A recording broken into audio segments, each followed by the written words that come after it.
In the stillness that follows, a single word echoes through your mind, a word you spoke when you were one with Thaos in an ancient memory. You realize it is the word that activates the machine.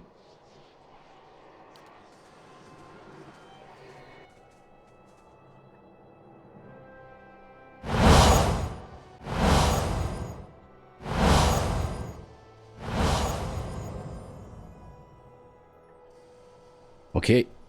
Ooh, everybody wants to talk to me. Okay, let's see their opinion. Astounding. I always knew the Leaden Key stood for something big, but I didn't quite realize what I'd gotten myself into. And now, you're in the middle of something even bigger. With a decision that will affect millions. But even if you send the souls somewhere specific now, who knows what the next turn of the wheel will make of them? We can't really control what happens to them. Nor should we try. I had to see the monster Thaos had become to realize that. I won't leave, so maybe so, or I won't leave something this important up to chance. Yes. It's your decision, of course. And whatever you decide, I'm glad our paths crossed in Gilded So am I, Vale. my friends. So am I. Okay, dear. Thaos, he had hold of your soul from a long time back, seems like. You get what you So I needed got from an him? answer to an old question. I got justice. I'm beyond those needs now. Yeah, I got an answer to an old question. Those can be hard to come by. But maybe that's best. Forces you to find your own footing. You'll be feeling better soon then. Good. That's real good. You got it figured out what you're going to do about all Yep. that? Got a lot of people out there thinking they've been abandoned by their gods. There's not much that'll put the fear in you more than that. You can take my word for it. If it was in my power, and I know it's not, but if it was, I'd find a way to give them the courage to face it. Not because they think there's some god looking out for them, but because they've just got it in them. And after what you've been through, though, I'm sure you got your own ideas. Better make it good. Okay, Jonas. Ah, the end of the road greets us at last. You fared well, Watcher. Better than any Watcher has right to. Seems you were a field in need of a flame's cleansing. But with that trial's end, a new one begins. A god's trial. And I will stand in judgment without mercy. Okay, Kana. We've come to the end of it, my friend. It has been an honor to walk this road with you, and I will regret our parting. The feeling is mutual. I will return, I think, to Route Tai. The Dyrwood can keep what mysteries it still holds. I miss my people, my family. Perhaps in time, your own travels will take you further afield. If you should ever find that the sand beneath your feet is that of Takova, seek me out, and you can tell me what other impossible things you have accomplished. Okay, Ragani. Never thought I'd see something like this in my travels. Lends a little perspective, doesn't it? Yep. Okay, and now we need to go here. Everybody, we go together to the machine. With your companions bearing witness, you step up to the place where Thaos once stood before his people long ago. The great machine lies in front of you, idle, ready. You have seen this machine and others like it in operation. You understand how it works. It is a device for directing souls. As a watcher, it would be a simple matter to influence that direction, though as big as the machine is, it may be the last thing you ever do. Okay, speak the command to activate the machine. So there is a shrieking of stone grinding against stone as old cogs loosen and begin to turn. You have only moments before the souls will be sent into the Adra vein. This will be your only chance at redirecting them. Okay, send the souls back into the reincarnation cycle, return the souls to the bodies they were intended for, entropically disintegrate the souls ending their resistance, distribute the essence to existing souls in Dyrwood to strengthen them, Now we're gonna send the souls back into the reincarnation cycle just like we promised Berath. You close your eyes and expand your perception outward, taking in the immense totality of the tens of thousands of souls orbiting the chamber. Your grasp on the souls is tenuous. You find yourself fighting to keep them all within your influence, and you can feel them slipping away from you as the machine gains speed. A brief moment comes when it feels as though you hold all of them at once, and their force is so great it feels as though they would tear you apart. In that moment, you dedicate your entire being to bending their orbit, channeling their flow in a new direction. At your command, the ancient device became your instrument, spinning to life with deafening resonance and gathering up the swirling essence like thread on a great spindle. There, in the pale pulsing glow of the machine that set you on this path long ago, you summoned all your strength, focusing on your objective and blocking out all else. With a single concussive blast that rocked the chamber and sent you tumbling to the ground, you freed the souls from their stasis. Exhausted, your consciousness slipping away, your last sight was of the machine, dark and dormant. Then your eyes closed, and sleep welcomed you at long last. After coming to and searching for some time, you discovered the route Thaos used to enter Sun and Shadow, and embarked on a long and arduous ascent back to the surface. You emerged in Ter Evron after days of tunneling through the rubble Thaos had left behind, and when you stepped into the daylight, you were faced with a different Dyrwood than the one you had left. At your direction, the lost souls of the Hollowborn were funneled back into the churn of Bareth's wheel to find their way into new vessels and partake in the life they had been denied during Waidwen's legacy. Though parents of Hollowborn would remain just that, the end of Waidwen's legacy would bring about a spate of new, healthy births, with many of the infants bearing souls once meant for Hollowborn children. The natural cycle of life and death had been restored to Dyrwood, and with it came a renewed faith in the providence of the gods. With the birth of his Hollowborn child, the last threads of Lord Radric's sanity frayed and broke apart, his wife the first victim of his wrath.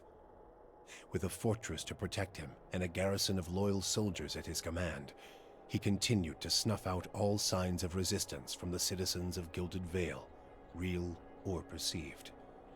In the end, all would hang from the boughs of the village's trees, watching over their dead town with vacant eyes. Following the assassinations of Duke Avar Wolfgren and Lady Webb, Defiance Bay was thrown into political upheaval. In the ensuing weeks, the streets had become the domain of looters and blackguards. Few dared to step outside their own doors alone or unarmed.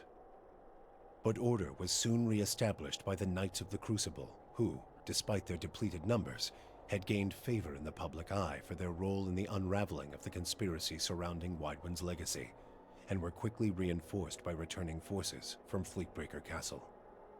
For the Knights, their resurgence marked a return to the tradition as well. Having seen firsthand the dangers presented by dabblers in animancy, the Order quickly abolished the practice internally, preferring the familiarity of their hammers and forges to the uncertainties of Essence and Adra.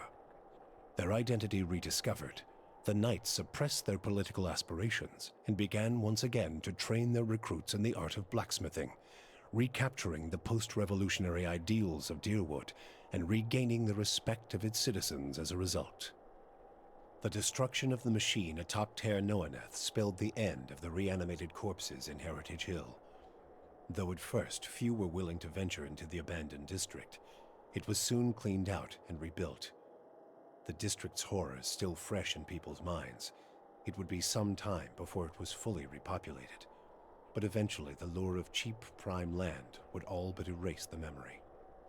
The Duke's assassination at the apparent hands of an animancer had caused catastrophic rioting in the streets of Defiance Bay, and few animancers survived the first day. Many Dyrwoodans took the end of Waidwen's legacy as a sign, both that the gods did not approve of animancy, and that the purging of animancers in Defiance Bay had been enough to satisfy them. In time, their rage would subside, and a number of surviving animancers remained in and around Defiance Bay, often taking to the wilds to practice their science without repercussions. The rejuvenation of Cadnua was a short-lived endeavor. While the rise of a new master had presented new hopes of the keep being restored to its former glory, time proved otherwise. Plans for maintenance of the structure were postponed time and time again, until ultimately they were scrapped altogether, their master's priorities lying elsewhere. Adair chose not to return home. Still conflicted as to his role in the Saints' War and unsure of his place in the Dyrwood, he took a ship to Adir and reunited with his parents.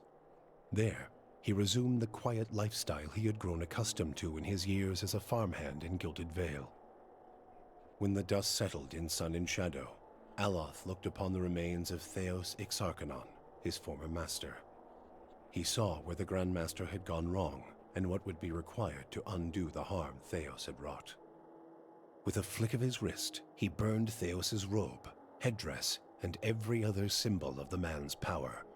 Never again, he vowed, should Kith live in fear and blind obedience to an authority they did not understand.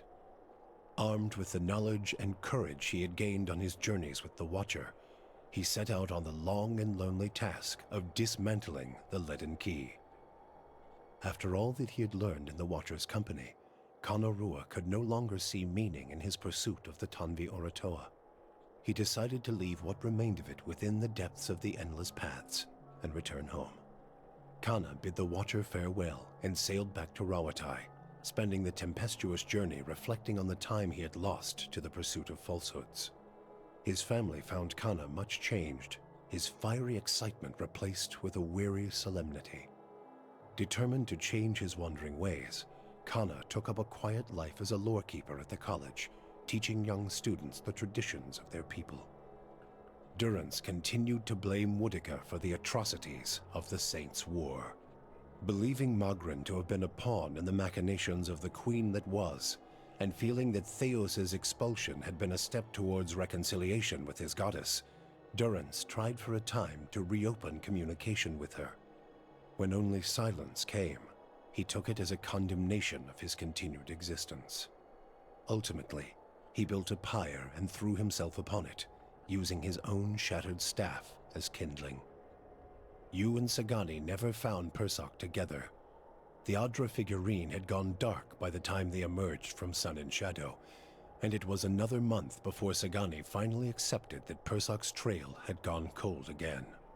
Her search took her beyond the Dyrwood and as far as the Living Lands. She saw the great coastal cities of Rawatai and the ruins of Old Valia, absorbing the details of these strange and distant lands. 20 years passed before the Adra figurine finally glowed again. When it did, she followed its signal to a quiet hamlet on the outskirts of Adir. There, she met a young farmer and told her of her past as an elder of Masuk. Sagani returned to a village that had forgotten her face, but remembered her story.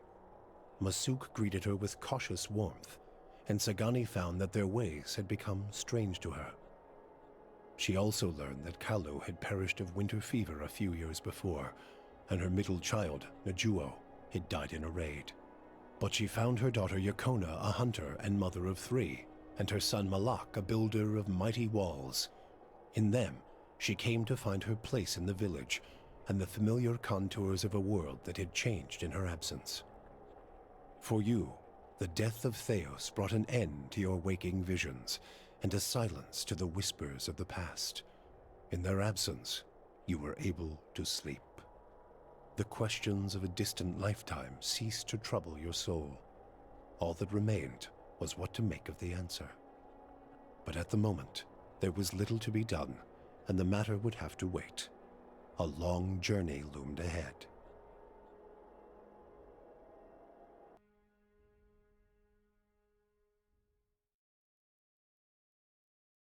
So, this brings us to the end of the playthrough.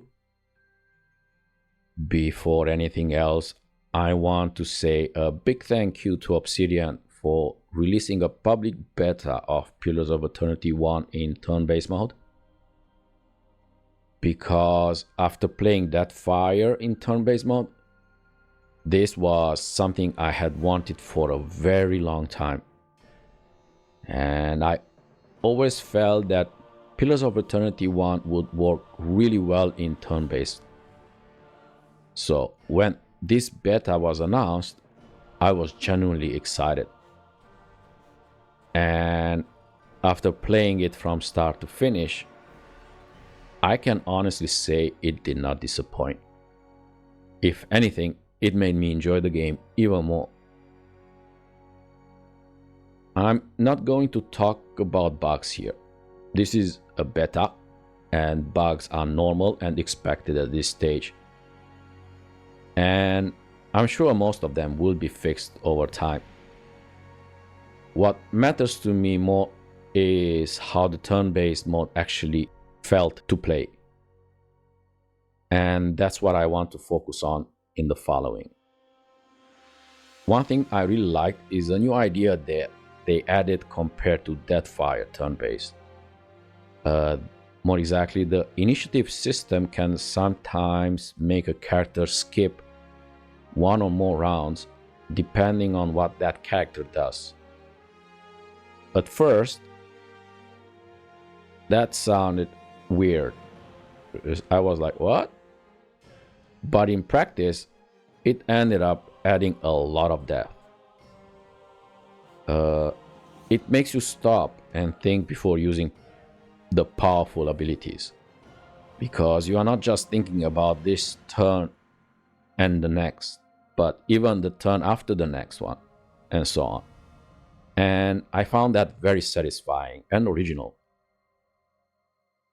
Pillars of Eternity 1 in real time with pause was always a very balanced game, in my opinion. And because of that, I was a bit worried that switching to turn-based might mess things up. And I'm happy to say this didn't happen. The combat still feels solid, fair, and familiar. But that being said, I did notice something though similar to what I felt in Deathfire. To me, at least, the turn-based mode can feel a little bit easier overall compared to the real-time with pause. Not broken or trivial, just slightly more forgiving. Probably because turn-based mode gives you more time to get familiar with the mechanics and to assess the situation. And I felt this clearly in Deathfire, and I think I felt it here too. But it's been years since I last played Pillars of Eternity 1 in real time with pause, so take this opinion with a grain of salt. Everything else about the game is just as strong as I remembered. The world, the characters, the music, the atmosphere, all of it still holds up beautifully. This is a game I've played a few times before, including a full completionist run with the White Marsh DLC included. And from that experience, I can say that doing everything in the game makes it easier overall, especially toward the end, even on higher difficulties. For this playthrough though, I made a very clear choice. I focused almost entirely on the main story. And there were two main reasons for that. First of all, this is a beta, and updates can break saves. And I didn't want to risk losing a very long run halfway through. The second reason, I wanted to experience the turn-based mode from the beginning of the game to the end, without losing momentum. Pillars of Eternity doesn't scale the world to your level. The game does expect you to explore to stay strong enough. And by focusing mostly on the main story, it was normal that my character became underleveled over time. And by the time I reached the final fight, I was level 8, While the game usually expects you to be closer to level 11 or 12 on normal difficulty or higher. Because of that, I lowered the difficulty for the final battle. And this wasn't about taking shortcuts or making things easy. It was simply the expected way to finish the game without grinding side content that I had intentionally skipped, especially in a beta environment. And once you reach the final act, the game also doesn't really let you go back and gain more experience anyway. So at that point, it was about finishing the story rather than forcing an artificial roadblock.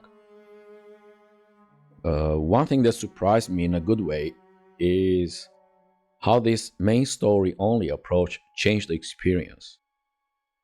Without constant side quests, the story felt more focused and more emotional. It felt like reading one long fantasy book without interruptions.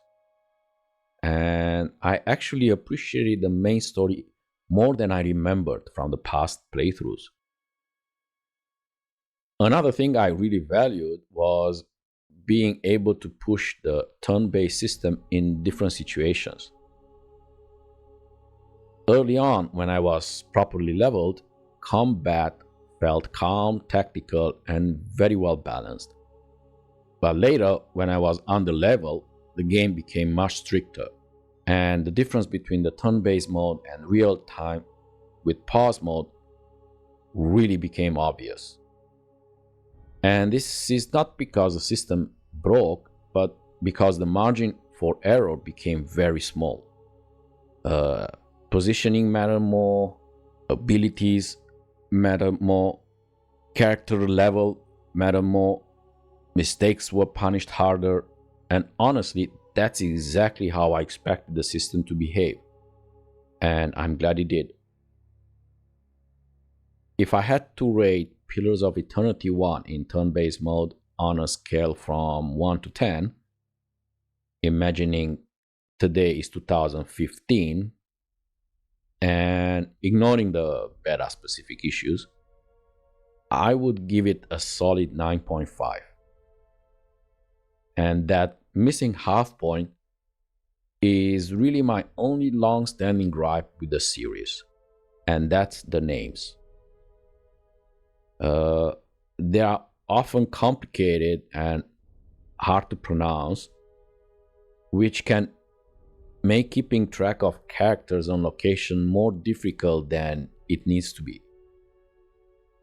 But that's about it. Also, let's be honest, a fully voiced update would obviously be amazing, though I seriously doubt that will ever happen.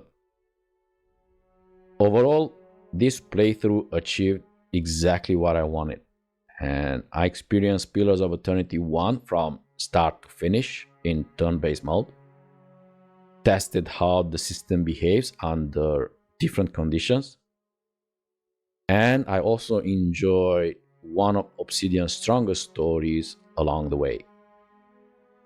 Once this mode is out of beta, it would be interesting to see how the game feels with a more complete approach that includes side content and much more exploration. But until then, thank you for watching. I really enjoyed this playthrough and I hope you enjoyed it too. If you did, please consider leaving a like, sharing your thoughts in the comments, or subscribing to the channel. And to everyone who already did, thank you so much. I hope to see you again soon. Stay safe and bye-bye.